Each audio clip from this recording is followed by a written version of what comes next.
Episode 11. உணவின் விலை. விஜயநகர பேரரசில் ஒரு காலத்தில் மக்களிடையே உணவின் முக்கியத்துவம் குறித்த அக்கறை குறைந்து வந்தது. அரச மாளிகையிலும் இது காணப்பட்டது. பலர் உணவின் மிச்சங்களை வீணாக்குவதோடு உணவின் மதிப்பை புரிந்து கொள்ளாமல் இருந்தனர்.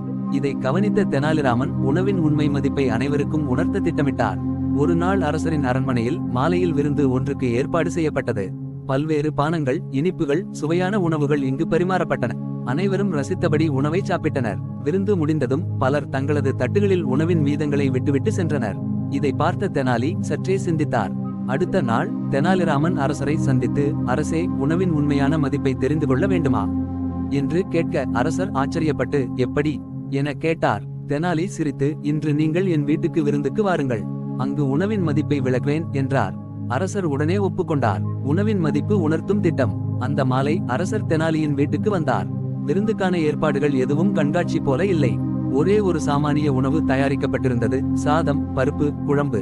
அரசர் இது குறித்து கேட்க, தெனாலி, அரசே, உணவின் முக்கியத்துவம் இந்த விருந்தில் தெரியும் என்றார்.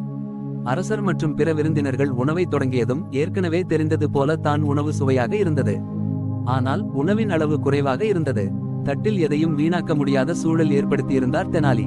விருந்துக்கு பிறகு தெனாலி அரசரிடம் கூறினார், அரசே, உணவின் உண்மை மதிப்பு அதன் விலையால் அல்ல, அது எவ்வளவு நம்மை வாழ வைக்கிறது என்பதை பொறுத்தே அதன் மதிப்பு இருக்கும்.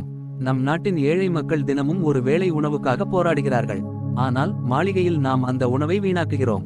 இந்த உணவு வீணாகாமல் அதை உண்மையில் தேவைப்படும் மக்களுக்கு கொடுக்கலாம். அரசரின் ஆச்சரியம். அரசர் இதை கேட்டு ஆச்சரியத்துடன், தெனாலி, நீ சொல்வதெல்லாம் உண்மை. உணவின் மதிப்பை நாம் சிந்திக்காமல் விட்டுவிட்டோம். இதை சீர்படுத்த சட்டத்தை உடனடியாக பிறப்பிக்கிறேன் என்றார். அந்த நாளிலிருந்து விஜயநகர பேரரசில் உணவின் மதிப்பு அனைவருக்கும் உணர்த்தப்பட்டு உணவின் வீணாக்கம் முழுவதுமாக நிறுத்தப்பட்டது. தெனாலியின் சாமானிய நடத்தை உணவின் விலையை உணர்த்தியதோடு அரசின் அடிப்படையான கொள்கைகளில் ஒன்றை மாற்றி அமைக்கச் செய்தது. முடிவு: உணவின் மதிப்பு அதன் சுவையிலும் விலையிலும் அல்ல, அதனை உண்ணும் மனிதர்களின் வாழ்க்கையை தூக்குவதில் இருக்கிறது. உணவு என்பது வாழ்வின் அத்தியாவசியம் என்பதை அனைவரும் புரிந்து கொள்வது அவசியம்.